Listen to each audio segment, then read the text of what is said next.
오늘은 이제 그 이스라엘 절기 총정리 이게 대속죄일 욤키프라고 이제 초막절 두 가지인데요. 네, 그 자체가 크니까 좋죠. 네. 네. 포커도 좋고. 아 집사님이 벌써? 아 제가요. 자 우리 자 이 대속죄일 히브리어로 이제 욤키프르 하면 안 되고 욤키프르인데 가장 거룩한 날이라는 제목을 제가 붙였어요. 자, 그 제정의 말씀은 레위기 23장 27절 32절이죠. 읽어볼까요? 일곱째 달 여름날은 속죄일이니 너희는 성회를 열고 스스로 괴롭게 하며 여호와께 화제를 드리고 너희를 위하여 너희 하나님 여호와 앞에 속죄할 속죄일이 됩니다. 이날에 스스로 괴롭게 하지 아니하는 자는 그 백성 중에서 끊어질 것이라. 이날에 누구든지 어떤 일이라도 하는 자는 내가 그의 백성 중에서 멸절시키느니 너희는 아무 일도 하지 말라. 이는 너희가 거주하는 각지에서 너희에게 영원한 교례니라. 이는 너희가 쉴 안식일이라. 너희는 스스로 괴롭게 하고 이달 아흐렛 날 저녁 곧 그 저녁부터 이튿날 저녁까지 안식을 지킬지니라. 자, 이게 나팔절이죠. 네, 나팔절인데 오늘날은 이제 로시아샤나라고 해서 설날이 됐죠. 이거는 이미 우리 지난 시간에 했고, 오늘날 이제 설날인 로시아샤나가 끝난 후 9일째 되는 날, 그러니까 10일이죠. 그죠? 끝나고 9일째 되는 날이니까 이 티슈레이얼 양력으로 이제 9월에서 10월에 이제 걸쳐 있는 달인데 그 10일은 이제 대속죄일, 속죄일인 욤키프르입니다. 이날은 이제 앞에서 본 것처럼 로시아샤나로 시작된 열흘간의 경외의 날. 그러니까 로시아샤나 이 설날부터 이 대속죄일 욤키프르까지 경외의 날이라고 그랬잖아요. 열흘 동안. 요게 이제 끝나는 날이에요. 그러니까 요 날 이제 하나님께 그 회개도 하고 사람들에게 잘못한 것도 이제 회개하고 또 직접 사과 관교 회복의 기간이잖아요. 그게 이제 끝나는 날이고 이제 절정인 날이죠. 그래서 새해 9일 저녁이 시작되는, 항상 이제 유대인들은 해 질녘서부터 시작되잖아요. 그 다음 해 질 때까지. 그래서 저녁이 시작되는 대속죄일은 다음날 저녁 해 질녘에 울려 퍼지는 이 쇼파르, 양각 나팔이죠. 밑에 있는 그림, 오른쪽에 있는 요 나팔인데 요것과 함께 끝납니다. 그래서 밑에 사진에 보면 이게 통곡의 벽에서 유대인 여성들이 보통 때 기도하는 거 틀리죠. 이렇게 막 기도서를 얼굴에 파묻고 막 뭐 회개하는 것 같기도 하고, 회개하는 건지 아니면 우리 남편 정신 차리게 해달라는 건지 모르겠지만 아무튼 그렇게 기도하고 있고요. 그리고 옆에 이제 그 쇼파를 이제 끝나면서 이제 불고 있어요. 자, 대속죄일은 성경의 기록대로 다른 절기와는 달리 스스로 괴롭게 하며 하나님 앞에 속죄하는 날이고 스스로 괴롭게 하는 일이에요. 근데 이게 뭐냐? 스스로 괴롭게 하는 게. 이걸 이제 금식을 의미하는 것으로 해석을 하고 있고요. 그래서 이날에는 모든 성인 남녀, 그러니까 성인식을 치른 애들 있죠. 그러니까 중1, 2 정도면 다 끝나는데 곧 이상 되는 애들은 금식을 합니다. 그러나 이제 대속죄일은 유대인들에게 회개의 날일 뿐만 아니라 기쁨의 날로 인식이 돼요. 10일 동안의 회개를 신실하게 마친 유대인들은 대속죄일이 끝났다는 쇼파르 소리와 함께 자기 이름이 하나님의 생명책에, 그 설날에 책이 3개가 펼쳐진다고 그랬죠. 그래서 그 어중간하게 있는 사람들이 요 기간을 거쳐서 생명책에 이제 기록이 된다. 그렇게 이제 탈무드에 나오는데 어쨌든 그렇게 그걸 뭐 랍비들의 해석이지만 어쨌든 이들은 그렇게 생각을 하면서 감사합니다. 자, 사람과 하나님께 지은 모든 죄를 용서받고 새롭게 시작되는 새해, 축복의 해가 될 것이라고 믿게 되죠. 그러면서 이제 금식을 파는 식탁을 이제 대속죄일이 끝나면 만든 거예요. 그러니까 뭐 하루 금식하고 먹는 거니까 그죠? 얼마나 맛있겠어요. 또 새로운 신년의 삶을 시작하는 기쁨의 식탁이 될 수 있죠. 그리고 이제 새해 첫날부터 제10일인 욤키프르 대속죄일까지는 회개뿐만 아니라 구제가 또 강조돼요. 유대인들만큼 이 구제를 많이 하는 민족이 사실 없어요. 이 구제는 이제 쯔다카라고 그러는데 여기에 이제 정의라는 뜻이거든요. 원래 뜻이. 그러니까 정의 차원에서 한다라는 건데 성경 시대에서부터 경건한 유대인들의 덕목 중에 하나였어요. 지금도 그렇고. 그래서 단순한 동정의 차원이 아니라 하나님의 정의, 하나님의 쯔다카를 실천하는 의미로 하는 게 구제. 그래서 언제나 강조되는 덕목이죠. 특히 이 기간에는 더 강조가 되는데, 그런 까닭에 유대인들은 이제 새 첫 달 9일째 해지기 전에, 즉 대속절이 시작되기 전에 구제금을 따로 떼어놓는 풍습이 있습니다. 아무래도 사람들과의 관계를 풀어야 되니까 혹시라도 내가 그죠? 그래서 더 구제를 하는 게 있어요. 그리고 이제 종교적인 유대인들, 특히 이제 정통파 유대인들의 경우는 욤키프로 대속제일 이틀 전에 이 카파롯이라는 특별한 관습을 치러요.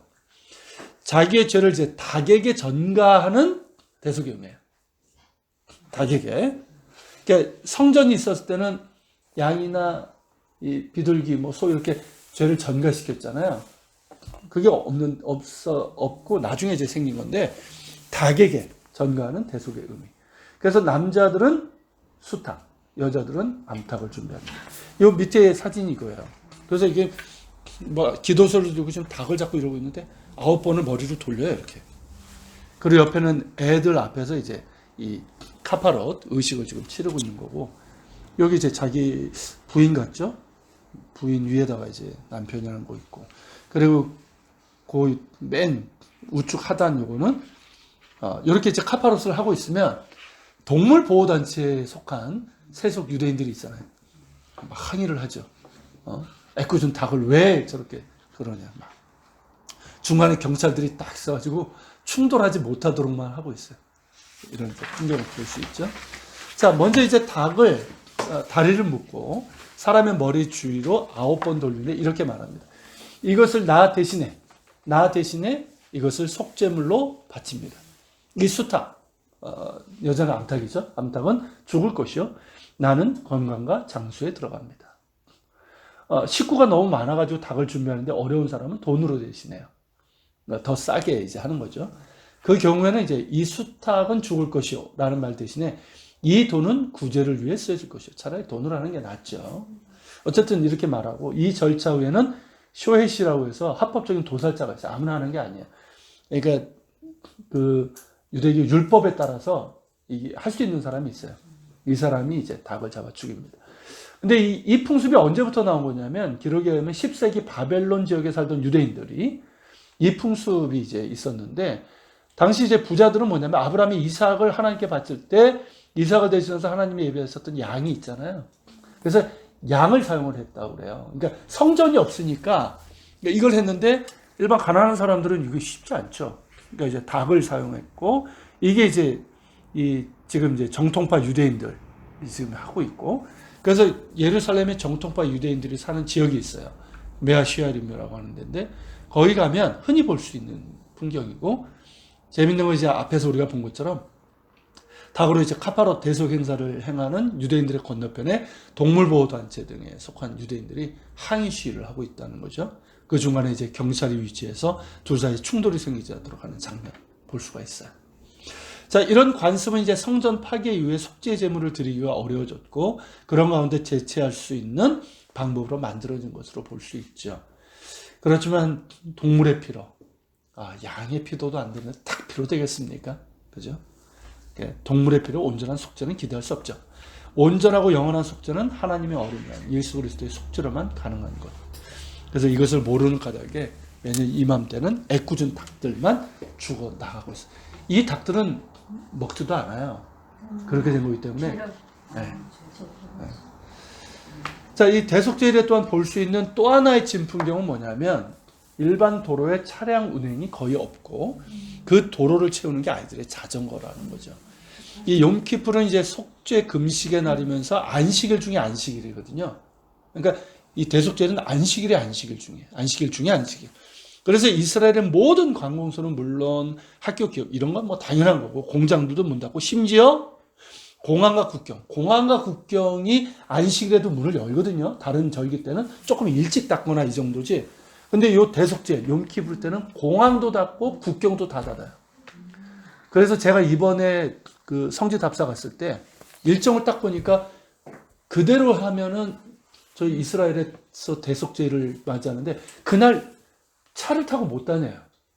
그러니까 골치 아파지는 거예요. 그래서 제가 일정을 땡겨버렸어요. 그래서 대속죄일 시작되는 그 전날 갔는데 대신 빨리 국경을 닫으니까 오전에 사람이 너무 많아가지고 넘어가는데 아주 시간이 오래 걸렸는데 아무튼 국경까지 공항까지 쉽니다. 그래서 이제 도로 역시 대중교통수단인 이제 여기 이제 주로 버스거든요. 버스 운행은 당연히 중지되고 일반인들 차량 운행도 거의 하지 않는 게 관습이 됐어요. 그래서 여기 사진을 보죠. 이게 텔아비브에 있는 상징적인 빌딩이에요. 앞에 있는 게 새 쌍둥이 빌딩인데 동그라미 사각형, 삼각형 새 쌍둥이 빌딩인데 요 앞에 있는 요게 이제 해안 고속도로 겸 그 도로거든요. 텅 비고 꼬마애가 자전거 탁 타고 있죠. 아, 이게 쉽게 하면 우리나라 어제야 뭐 강남대로나 세종로 이런 데를 차가 딱 변해서 꼬마애가 자전거 탁 타고 가는 거야. 애들이 신나죠, 그러니까. 여기도 이제 보세요, 애들 자전거. 네. 물론 이제 이스라엘 내에 사는 아랍인들 그리고 이제 세속 유대인들은 아랍인들은 이제 고의적으로 일부 그리고 이제 세속 유대인들은 아무 별 생각 없어요. 이 사람들은 평소에 뭐 안식일도 안 지키니까 급하면 타는 거예요. 그냥 차량 운행을 하지만 예전엔 돌멩이를 던졌어. 근데 돌멩이 던지니까 이게 뭐 고발도 당하고 막 골치 아파지니까 요즘 이제 돌멩이 못 던지게 해요. 야 물풍선. 그래서 물풍선 대신. 근데 물풍선 안에다가 물감을 넣기도 해. 예, 그래서 물감 있는 거 하면 이게 골치 아프죠. 씻어내려면. 응징의 민족이네요. 그래서 그냥 안 하는 게. 그리고 막 야유가 쏟아져요. 차 운전하면 우우 이러고. 아예 그냥 그 종교인들 바리케이트를 쳐버려요. 안식이라도 쳐놓지만 쳐버려요. 네. 자, 이렇게 이제 도로가 텅 비다시피 하니까 아이들의 천국이죠. 용키브르가 끝날 때인 해질녘쯤 되면 온 동네 아이들이 도로로 나와요. 뭐 낮에도 나오는 애도 있지만 그래서 자전거나 킥보드를 타고 신나게 놉니다. 그래서 이날을 우스갯소리로 욤 오파나이 자전거의 날이라고 부르는데 공식적인 이름은 당연히 아니죠. 좀 이런 날이 하루 있어야 되는데 우린 뭐 쉴 줄을 모르니까. 자, 새해 첫날인 로샤나서부터 이 대속절인 욤키프르까지의 기간은 유대인들만의 독특한 절기죠. 그 유래는 물론 그 의미와 성격 그리고 관습들 역시 다른 어떤 나라에서도 찾아보기 힘든, 그죠? 특히 이제 회개와 용서의 절기. 그래서 하나님께만 아니라 사람들에게까지 이루어지는 회개와 용서, 관계 개선, 관계 회복. 이게 해마다 반복되면서 유대인들은 다시 연도가 바뀌는 새해가 아니라 그 마음과 관계가 달라지는 새해를 맞이하게 되는 거죠. 저는 이건 참 배울 거라고 생각이 들어요. 다른 절기들 역시 그러하지만 이런 신년의 절기는 유대인을 유대인 되게 하는 가장 큰 유산이라 할 수 있어요. 그 중에 하나. 자, 그 다음에 이제 감사의 축제, 초막절, 수코시입니다. 자, 이것도 이제 기원 제정의 말씀은 레위기 23장 34절 36절 읽겠습니다. 이스라엘 자손에게 말하이르라. 일곱째 달 15째 날은 여호와를 위하여 이래 동안 지킬 것이라. 첫날에는 성경으로 물지니 너희는 아무것도 하지 말지며 이래 동안 너희는 여호와께 화제를 드릴 것이요 여덟째 날에는 너희는 성회로 모여서 여호와께 화제를 드릴지니 이는 거룩한 때라. 너희는 어떤 눈으로 하지 말지니라. 예, 이 티슈레이 월 15일은 이제 초막절이 이제 수코옷으로 8일간 지켜요. 원래는 7일인데 그 다음 날 성회로 모일지니 이것까지 해서 총 8일이 되는 거예요. 그래서 이제 올해 같은 경우는 지난 10월 14일이 초막절이 시작돼서 지난 월요일 날 21일 날 끝났어요. 그래서 이제 이 대속제일 용키브르 첫날서부터 이제 5일 후죠. 그래서 이제 초막절의 첫날은 물론 제8일도 성회로 지켜서 축제를 거룩하게 마무리하게 됩니다. 특별히 이제 초막절은 광야에서 초막, 이 초막을 수카라고 불러요. 수카의 복수가 수콧이에요. 그러니까 우린 초막절이라고 했지만 뜻은 초막들. 네. 어쨌든 이 초막에 거주했던 것을 기억하라는 거죠. 이것도. 그러니까 절기의 목적은 뭐냐면 기억하는 거예요. 기억하는 거. 기억하는 동시에 자, 1년간의 농사를 마지막 추수로 끝내고 드리는 가장 성대한 추수감사절의 성격을 지닙니다. 그러니까 이 봄의 6월절과 7.7절도 추수감사의 성격이 있거든요. 6월절 같은 경우 이제 겨울밀, 그리고 이제 7.7절은 이제 봄밀, 그리고 보리 이런 걸 이제 수술을 하는데, 근데 이제 이 초막절은 과일을 추수하는 절기예요. 그래서 여름 내내 익은 포도, 올리브, 대추야자, 석류, 무화과, 이게 성경에 나오는 5대 과일이에요. 물론 지금은 이제 뭐 바나나, 뭐 레몬, 레몬은 저 봄이고. 그러니까 어쨌든 이 많은 과일들이 있고요. 망고도 있고. 이스라엘 망고 맛있습니다. 자, 어쨌든 이런 것들을 이제 수확해서 저장을 하죠. 그래서 이제 초막절을 이제 장막절이라고 하는데 다르게는 수장절, 수확해서 저장한다. 영어로도 이제 the feast of ingathering, 이제 모은다는 거죠.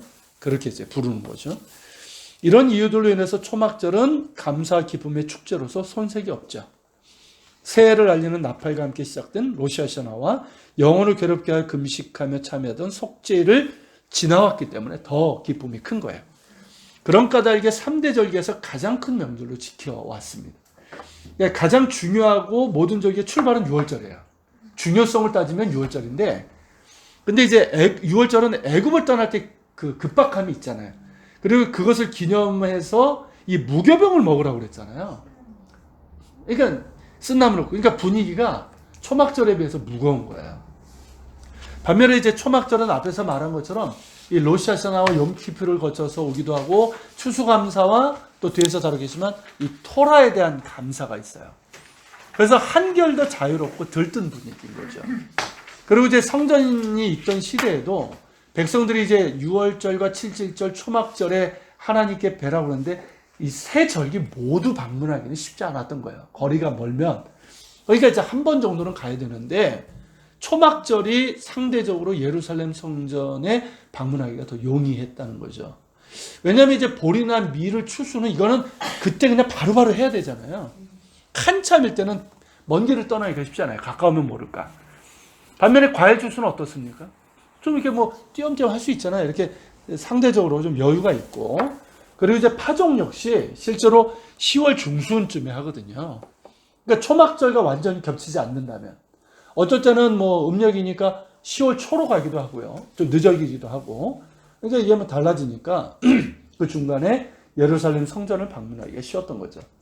그런 까닭에 일반 백성들, 특히 농사를 짓는 백성들은 이 6월절이나 7.7절보다는 초막절에 예루살렘 성전에 올라가는 것을 선호했고 6월절과 더불어 가장 큰 철기가 되고 실제로는 가장 큰 명절로 지켜왔다는 거죠. 밑에 있는 그림이 이제 이 수카예요. 이게 초막. 그러니까 성경시대 때는 뭐 이거하고 좀 달랐겠지만 지금은 이런 식으로 져요. 대추야자 그 잎사귀로 막. 네, 그 천장을 이렇게 덮어요. 네, 지붕으로 이렇게 덮고. 그래서 이렇게 그러니까 이 마을 뭐 공원 같은 거 있잖아요. 조그만 놀이터 그런 데도 있고 이제 정원이 있는 집은 이걸 또 만들고 그리고 요즘은 아파트가 많아졌는데 아파트 베란다.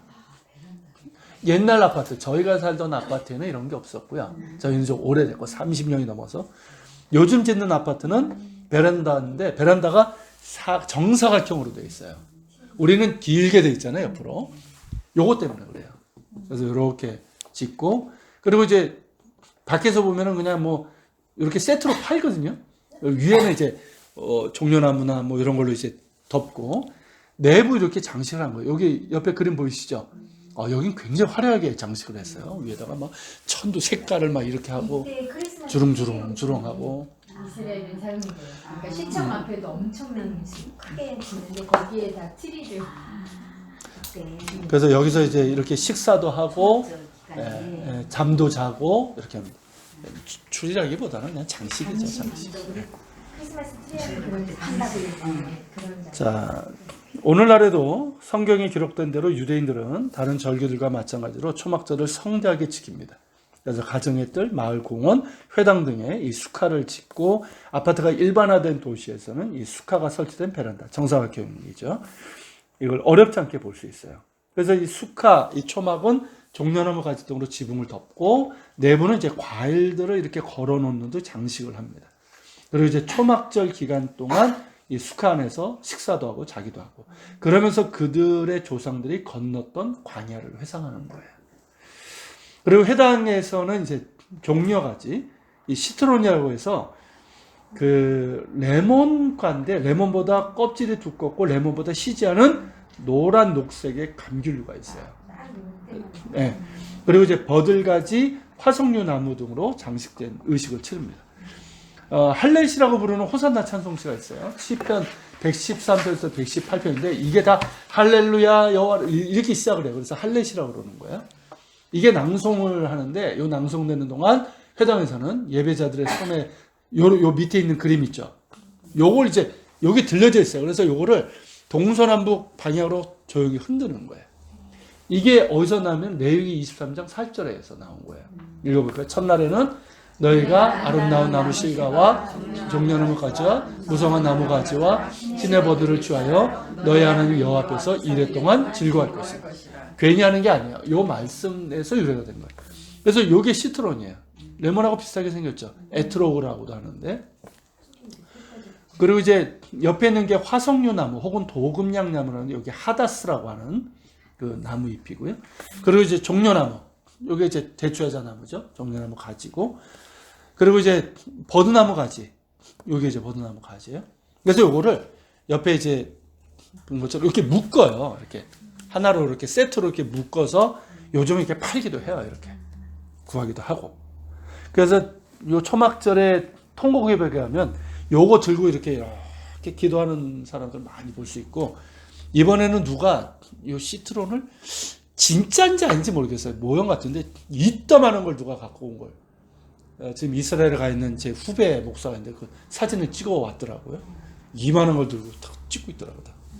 아무튼 자 이게 네 가지잖아요. 네 가지여서 이 네 가지를 아르바 미님이라고 그래요. 아르바가 넷이라는 뜻이거든요. 네 가지 종류 이렇게 이제 부릅니다. 이 랍비들의 해석이죠. 아름다운 나무 실과가 뭐냐라고 했을 때 레몬과 비슷한 열매인 이 시트론, 에트로그다. 그리고 이제 무성한 나무까지는 화석류 나무다. 그리고 이제 뭐 종려나무는 나오니까 그리고 이제 버드나무 이런 거는 아니니까 이런 것들이 바로 아르바 미님이라고 이제 랍비들이 해석을 하게 된 거죠. 그리고 이제 성전 시대의 유대인들은 초막절이 되면 모두 이 아르바 미님을 손에 들고 성전에 나가서 초막절을 축하를 했어요. 그리고 이제 성전이 파괴된 후에는 어떻게 됐냐면 이 랍비 요하난 벤 자카이가 뭐라고 그러냐면 모든 유대인들은 아르바 미님을 들고 다니면서 파괴된 성전을 기억하라. 그래서 그 의미가 이제 그렇게 됐고요. 뭐 지금은 뭐 조금 뭐 다르지만 어쨌든 지금도 예루살렘 통곡의 벽이나 유대인 구역에 가면 어렵지 않게 볼 수가 있습니다. 회당 같은 데 가서도. 그리고 이제 아르바미님 이 네 가지 식물이 의미하는 바에 대한 이제 해석이 있는데 그 가장 오래된 해석은 뭐냐면 이 네 가지 식물이 비를 기원하는 상징이다라는 거예요. 이때가 이른 비가 내리는 때거든요. 그러니까 비가 없으면 이 네 가지 식물이 존재하지 못하죠. 그러니까 이 초막절 즈음에 이른 비가 내리는 시기이기 때문에 하나님께서 하늘의 비를 내려주셔서 한 해 농사와 목축에 복을 주시기를 기원하는 의미로 보는 이게 가장 오래된 해석이고요. 또 다른 이제 해석들, 랍비들의 해석은 이 네 가지 식물이 아브라함과 이삭과 야곱과 요셉을 상징하는 것이다.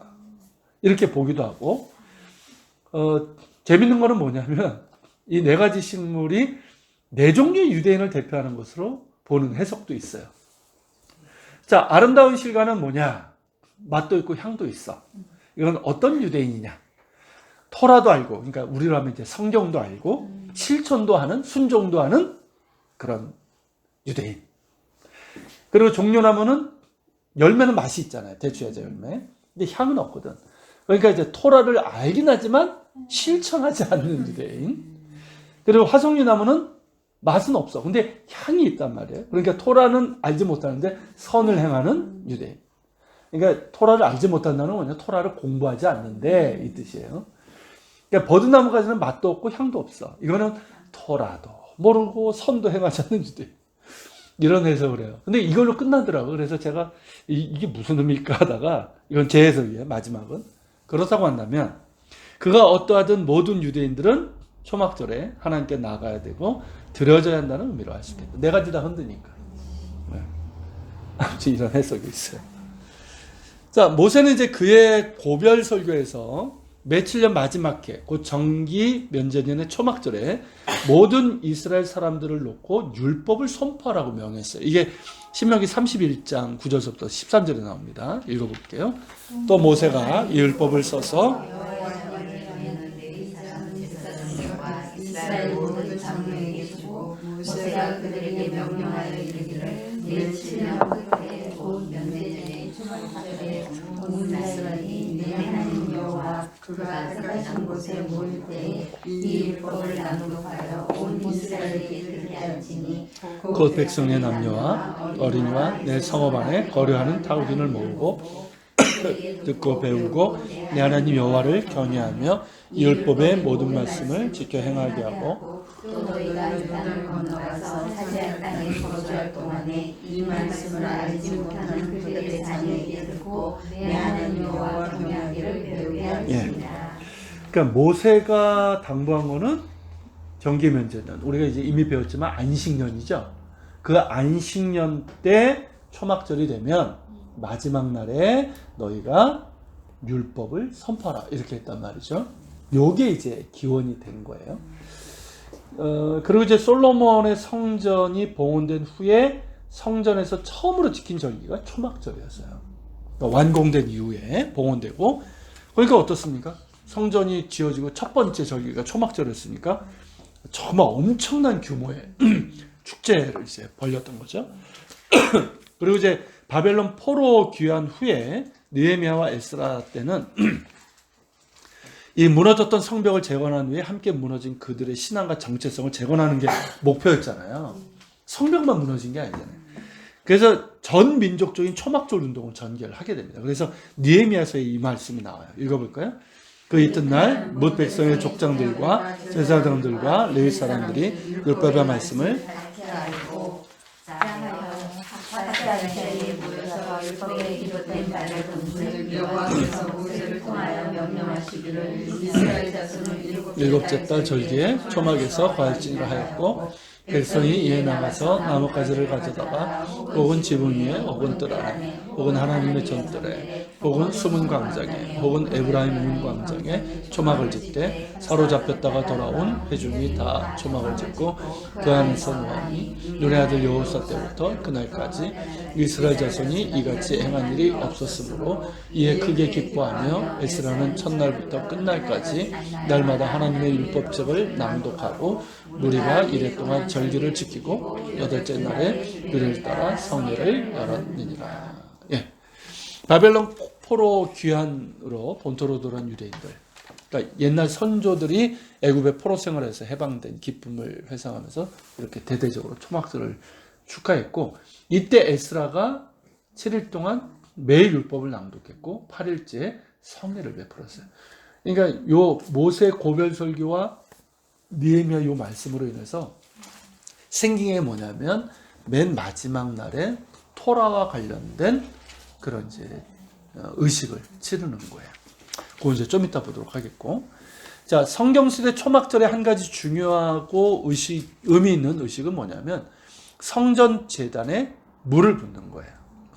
그러니까 평상시에는 매일 희생 제물을 제단에 올려놓고 불사르기 전에 그 제물 위에 포도주를 붓죠. 이걸 전제라고 불러요.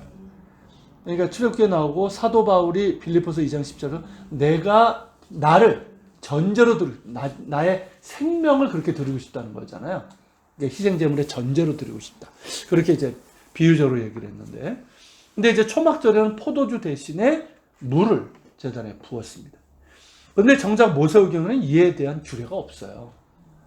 그러니까 이와 같은 관습은 언제 나온 거냐면 바리새인들이 세력을 잡았던 하스모니안 왕가의 알렉산더 살로몬 왕 때예요. 하스모니안 왕조는 우리가 이제 성경에 안 나오지만 주전 164년서부터 주전 64년까지 대략 한 100년 정도 이스라엘이 독립하던 시기가 있었어요. 헬라 제국이었다가 한 약 100년간 요때인데, 요때가 사실은 이 사두개파가 지배했었거든요. 그러다가 바리새파가 잠시 세력을 잡았던 때가 있었어요. 요때 생겼을 가능성이 있는 걸로 보는데, 이로 인해서 이제 모세오경만을 지키는 사두개인들은 처음엔 막 거부를 했죠. 오경이 안 나오니까. 근데 이제 나중에는 받아들이게 돼요. 처음에는 이제 뭐 반대했지만. 그래서 이제 뭐 그 이후에 이제 예수님 때는 이제 이게 일반화됐었고요. 그래서 초막절에 제단에 물을 붓는 관습의 근거가 뭐냐면 이사야서 12장 3절. 그러므로 너희가 기쁨으로 구원의 우물들에서 물을 기르리로다. 이거를 또 문체적으로 해석을 해가지고. 그래서 유대 전승에 따르면 비를 기원하기 위해서 이걸 한 걸로 나와요. 그러니까 이 말씀을 가지고 그렇게 이제 적용을 해버린 거예요. 그래서 이 시기가 이제 이른비가 내리고 우기가 시작되기 때문에 유대인들은 이제 초막절이 지나면 비를 기원했기 때문에 이런 관습이 나온 것으로 보는 거죠. 그래서 이 의식은 초막절이 시작되는 첫날을 이제 욤토브라고 그러는데 좋은 날이라는 뜻이에요. 이 날을 제외한 나머지 날에 매일 행해졌고, 마지막 날은 큰 구원의 날, 호산나 라바라고 그렇게 불렀습니다. 호시아나 라바. 이 행사는 이제 히브리어로 이제 심캇 벳 하쇼에반데 무슨 뜻이냐면 물 깃는 집의 기쁨이라는 뜻이에요. 그러니까 이사야서 있잖아요. 기쁨으로 구원의 우물들에서 물을 기르. 그 뜻이에요. 그래서 이때가 되면 제사장은 금으로 된 물단지를 들고 예루살렘 그 다윗성 아래 실로암 못이 있거든요. 그러니까 우리가 연못이라고 했지, 못이라고 좀 못이 아니고 물 저장고예요. 거기서 이제 물을 길렀고 성전의 수문이라는 데가 있어요. 물을 길러서 이제 올라가는 건 그 수문을 통과해서 성전 안뜰에 들어서면 수많은 사람들이 있잖아요. 와 이러면서 이제 제사장을 맞이했다고 그래요. 그러면 이제 나팔이 울려 퍼지고, 이걸 한번 상상을 해보세요. 어땠을까? 그리고 이제 다른 제사장들은 이사야서 12장 3절 말씀을 성가로 찬양을 해요. 이때 또 다른 제사장들이 버드나무 가지들의 끝을 가지런히 해서 제단을 향해서 쫙 올려놔요. 그럼 물을 길러온 제사장은 물단지를 듣고 앞에 나가 제단 위에 붙는 거예요. 다시 나팔이 3번 울려 퍼지고 제사장들은 버드나무 가지를 들고 제단 주위를 둥글게 이렇게 서면 이 레위들과 이 백성들은 종려나무 가지를 흔들면서 할례시 시편 113, 118편까지를 낭송하면서 이제 찬양을 하는 거예요. 그 할례시의 마지막 부분이 뭐냐면 여호와여 구하옵나니 이제 구원하소서 이거거든요.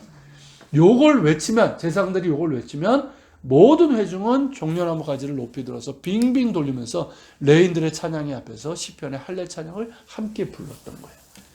근데 이제 여호와여 구하옵나니 이제 구원하소서 이 구절이 히브리어로 하면 아나 아도나이 호시아나 이거예요. 그래서 여기서 나온 말이 호시아나 라바, 우리말로 하면 호산나 라바, 큰 구원의 날, 이 뜻이에요. 그러니까 유대인들은 이 초막절의 마지막 날을 요 날로 지키는 거예요. 호산나 라바, 큰 구원의 날. 그래서 이 날이야말로 지난해의 죄를 용서받을 수 있는 마지막 사죄의 날이고 기쁨의 날이라고 믿습니다. 그래서 제단에 물을 부어 바치면서 유대인들은 이제 나팔을 불고 찬양하면서 종려나무가지를 흔들었고, 또 어떤 이들은 춤을 추었어요. 그렇게 함으로 사죄의 기쁨과 구원의 감사를 표현을 했어요. 유대교 이제 미슈나에 따르면 누구든지 춤과 노래, 악대가 동반된 이 초막절에 행해지는 이 행사에 참여해보지 못한 사람은 진정한 기쁨이 무엇인지 모르는 사람이다. 그만큼 이게 정말 이 초막절 마지막 날은 사죄의 기쁨과 구원의 감사 소망을 가득했다는 거죠. 자, 초막절과 관련해서 예수님의 사역을 보면 호산나의 외침은 예수님께서 나귀를 타시고 예루살렘에 입성하실 때 사람들이 소리 높여 외친 말이기도 했습니다. 그죠? 호산나. 이게 괜히 나온 게 아니에요. 그러니까 예수님을 메시아로 여긴 사람들의 당연한 반응이라고 할 수 있고, 그리고 이제 구약의 예언자 스가랴는 새시대가 도래하면 이방 나라들이 예루살렘에 와서 초막절을 축하할 것이라고 했어요. 이게 스가랴 14장에 나오는데 읽어볼까요? 예루살렘을 치러 왔던 나라 중에서 해마다 올라와서 그 왕 만군의 여호와께 경배하며 초막절을 지킬 것이라.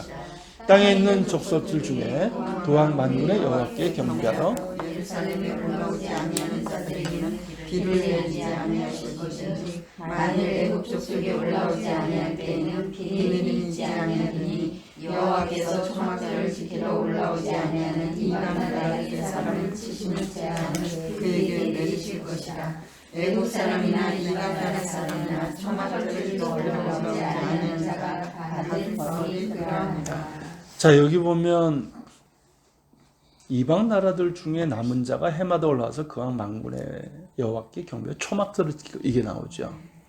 요게 이제 그 메시아의 때와 이제 관련된 건데, 그래서 그런지 몰라도 초막절이 되면요, 지금 예루살렘에서 초막절 거리 페스티벌이 열려요. 그때 전 세계에서 온 크리스천들이 같이 참여를 합니다. 그래서 우리나라 사람도 참여하는데, 어느 해에서부턴가 고정적으로 보내는 그 선교 단체인지 교회가 있어요. 그래가지고 부채춤을 촥 하면서 따라가고, 태극기는 당연히 따라가고. 예전에 그 종려주일 때, 예루살렘 이제 감람산 이렇게 넘을 때, 그때 이렇게 하더니 요즘은 초막절에도 이게 있어요. 그런데 우리만이 아니라 전 세계 기독교인들이 그렇게 참여를 해요. 그러니까 이런 구조들을 보는, 뭐 나쁠 건 없지만 어쨌든 뭐 그러고 있습니다. 자, 이런 예언과 함께, 자, 초막절에 행해지는 사자 구원의 기쁨이 있잖아요. 그러니까 자연스럽게 초막절을 메시아의 오심과 연결짓게 된 거예요. 그래서 묵시분하게 보면 메시아의 오심이 언제로 주로 나왔냐면 초막절과 관련돼서 나옵니다. 기독교 내에서도 이 세대주의와 같은 부류에서는 초막절을 그리스도의 재림과 연결지어 보고 있어요. 그래서 그 초막절에 그렇게 막 너무 많이 오는 게 모르겠어요. 네, 어쨌든 이는 이제 유대 묵시 문학 등에서도 유래한 것이고요. 그리고 모든 절기를 그리스도의 예표적인 것으로 보는 데서 나오는 거예요. 물론 모든 절기는 그리스도를 통해서 새로운 의미가 부여가 되고 완성된 게 사실이죠.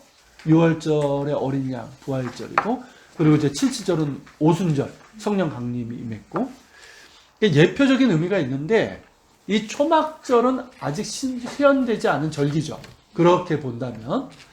그래서 그리스도의 재림과 연결 지을 수는 있지만, 지나치게 문자적이거나 일치주의적인, 아예 이건 이거야! 하고 딱 일치시키는 그런 결론은 주의를 해야 됩니다. 예수님께서 친히 말씀하신 것처럼 그날은 오직 성부께서만 아시는 거예요. 도적까지 오죠. 그거를 초막절에 오신다고 그냥 막 그렇게 주장하는 사람들, 이건 도대체 뭔지 모르겠어요. 제일 우리가 깨끗한 날이니까. 그거는 우리 생각이고요. 우리 바람이죠. 생각이고요. 준비됐다 이거지. 네, 생각이고요. 그러니까 그것도 어렵지 않거든. 근데 우리는 아니잖아. 우리가 초막절을 지키는 게 아니야. 우리는 사실 부활절도 지나죠. 사생절 지나고. 맞아, 사실. 그러니까 이런 초막절을 재림과 연결지어서 확정적으로 말하는 건 매우 주의해야 됩니다. 가능성은 있죠. 뭐 1년 뭐 365일 다 가능성이 있지. 과거 이 땅을 혼란스럽게 만들고 기독교 위상을 추락시켰던 다미성교 아시죠? 네. 10월 재림이었죠. 이게 괜히 나온 게 아니에요. 여기서 나온 거예요. 여기서 이장님이 자기가 만든 게 아니라 여기에서 따온 거라니까. 그리고 지금도 많은 시한부 종말론자들이 10월을 얘기를 해요. 10월. 10월의 마지막 날. 지금도 기억하고 있어요. 네. 네. 이걸 따르고 있단 말이에요. 시한부 종말론자. 그러니까 우리가 꼭 기억해야 될 것은 재림의 때는 우리에게 속한 게 아니에요. 우리는 예수님의 말씀을 다만 깨어 있어야 돼요. 깨어 있어서 언제 주님이 다시 오시더라도 부끄럽지 않게 주님을 만날 수 있도록 주의 나라와 의를 구하는 삶을 살아가는데 그 중점이 있는 거예요. 만약에 예수님께서 야 언제 그때 올 거야 그러면 개판으로 살다가 그때쯤 돼가지고 뭐 하는 척 할 거예요. 그런 사람들 많을 거예요. 더 이상 얘기하지 말고요. 네, 그런 분들도 있는데 자기가 죽을 날을 언제 알아. 자, 계속 보겠습니다. 자, 초막절 마지막 날에 물을 붓는 의식은 예수님의 말씀에서도 이제 볼 수 있는데, 예수께서 이제 초막절에 참석하셔서 하신 말씀으로 초막절에 붓는 물이 아닌 생수의 근원 되시는 예수님 자신. 그리고 그를 믿는 자들이 받을 성령에 대해서 말씀하셨어요. 이게 요한복음 7장에 나오죠. 읽겠습니다. 명절 끝날 곧 큰 날에 예수께서 서서 외쳐 이르시되 누구든지 목마르거든 내게로 와서 마시라. 나를 믿는 자는 성경의 이름과 같이 그 배에서 생수의 강이 흘러나오리라 하시니 이는 그를 믿는 자들이 받을 성령을 가리켜 말씀하신 것이라. 그죠? 여기서 명절 끝날 곧 큰 날, 이게 초막절 마지막 날, 호산나 라바, 큰 구원의 날, 그날이에요. 자, 그날에 성전을 찾은 모든 유대인들이 제단에 물을 부어 바치면서 사죄의 기쁨과 구원의 감사를 노래하고 있는 그때, 진정한 사죄의 구원은 제단에 물을 부음으로 되는 것이 아니라 우리의 구원자신 예수 그리스도를 믿어 영접할 때 주어지는 것임을 말씀하신 거죠. 그죠?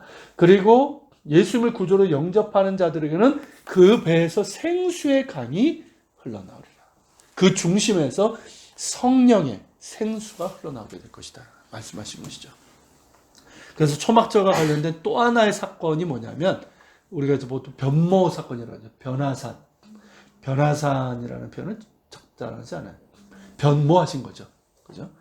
그래서 높은 산에 오르셔서 변모하시고 모세와 엘리야와 함께 대화를 나누신 데서 볼 수 있는데 그때 베드로가 황홀함이 쬐서 초막셋을 이게 초막절을 연상시키게 하는 거죠.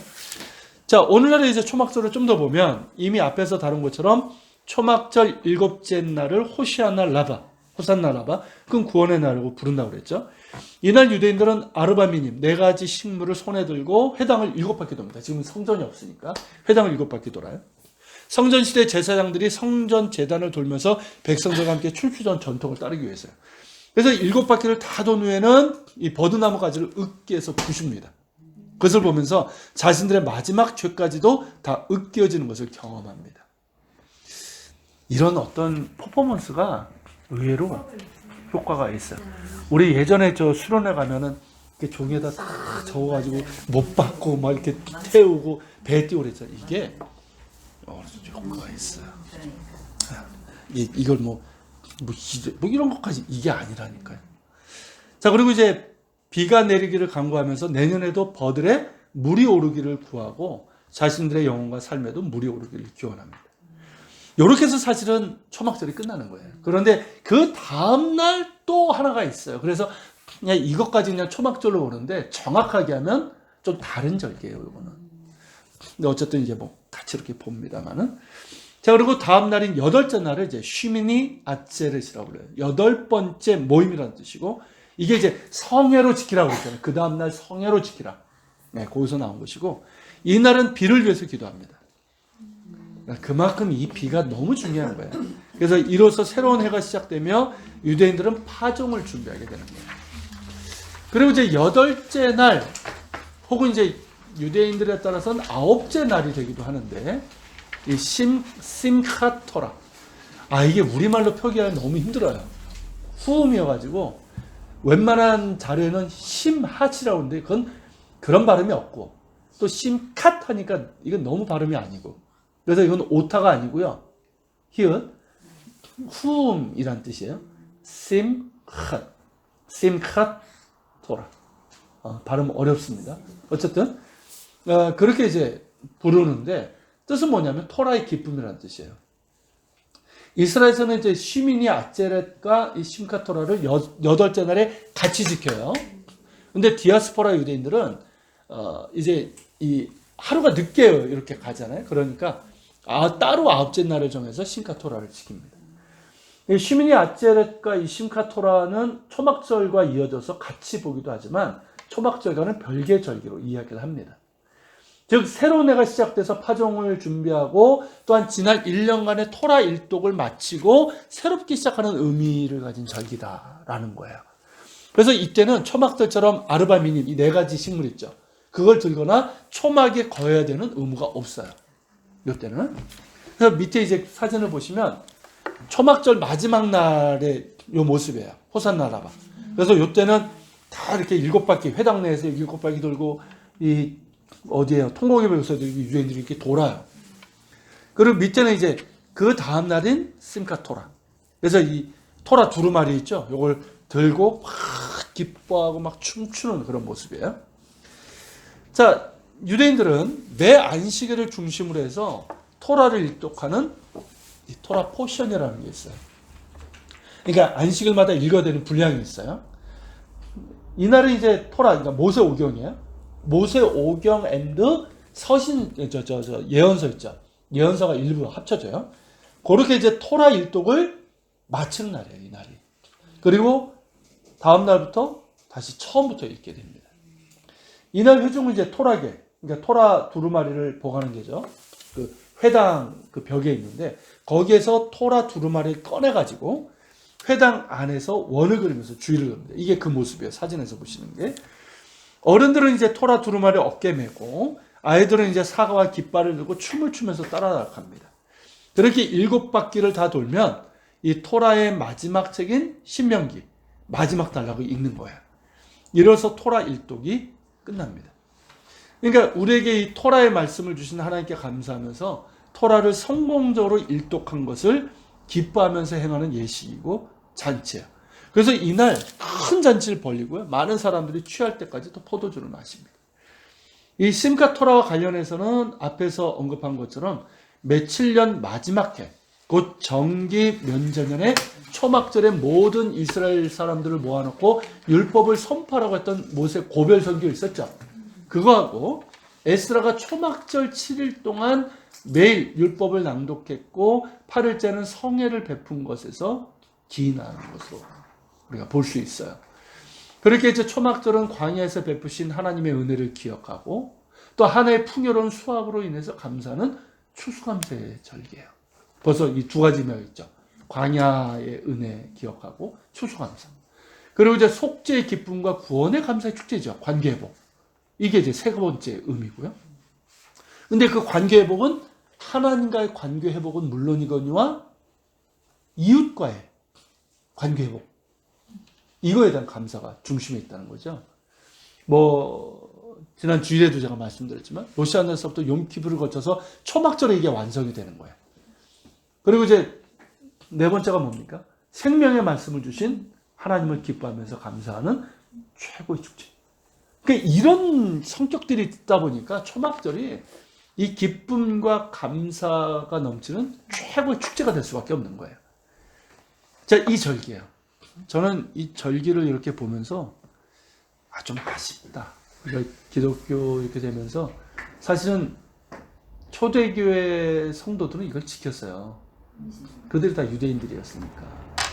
그런데 이제 유대교와 기독교가 아예 결별을 하기 시작하면서 이런 것들을 다 이제 버렸는데 좀 아쉬움이 있어요. 아쉬움이. 그러니까 예를 들면 초막절을 우리는 감사절로 만들 수 있잖아요. 근데 그런 것들을 너무, 그러니까 쉽게 누구 말대로 그거죠. 목욕물이 더럽다고 목욕물을 버렸는데 애까지 같이 버렸어. 애기를 목욕시켰는데. 그러니까 그게 이제 종교개혁 때도 그게 나타나요. 그러니까 이 천주교의 타락을 보면서 이제 더러운 물을 버린 건데 그러면서 애를 같이 버렸어요. 그게 뭐냐면 교회 예전이에요. 예전. 교회 예전이라는 게 그게 오랜 전통에서 나온 거고 그 예전이 하나님께 예배 집중하도록 만드는 거거든요. 그런 것들을 우리는 그러다 보니까 너무 많이 버린 거예요. 근데 유대교도 그런 느낌이 좀 있어요. 그런 아쉬움이 좀 있어요. 물론 그렇다고 해서 우리가 초막절을 또 이대로 지킨다 그건 또 아니에요. 지금 세대주의 그쪽에 있는 사람들이 이거 그대로 막 지키려고 하는 사람들도 있어요. 그대로. 그건 아니고요. 자, 이러한 이제 초막절의 의미와 정신을 우리가 살려가지고 추수감사절을 지키는 것도 의미가 있다라는 생각이 들어요. 제가 지난주 설교 때 우리 추수감사 예배를 드리면서 했지만 그냥 우리는 단순히 그냥 한 해 동안 하나님께 주신 것에 대한 감사만 하고 있잖아요. 근데 진짜 감사는 뭡니까? 관계 회복이잖아요. 그죠? 그리고 우리에게 말씀을 주신 하나님께 대한 감사. 이런 의미들을 살려가지고 우리가 추수감사절을 지키면 얼마나 좋을까? 그래서 내년부터는 우리도 좀 예배 시간에 춤추고 제가 성경 쪽 들고 이렇게 돌까 막 이런 생각도 들고 그러면 또 이상한 교회라고 또 소문이 날까봐 제가 좀 자제하고 있는데 아무튼 그런 생각이 들어요.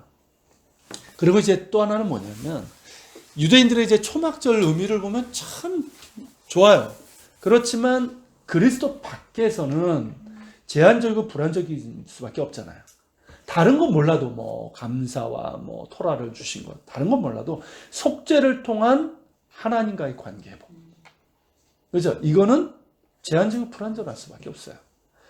그렇다면 그리스도 예수 안에 있는 우리야말로 이 초막절의 온전한 기쁨과 감사를 담아서 추수감사의 제사를 하나님께 드릴 수 있지 않을까.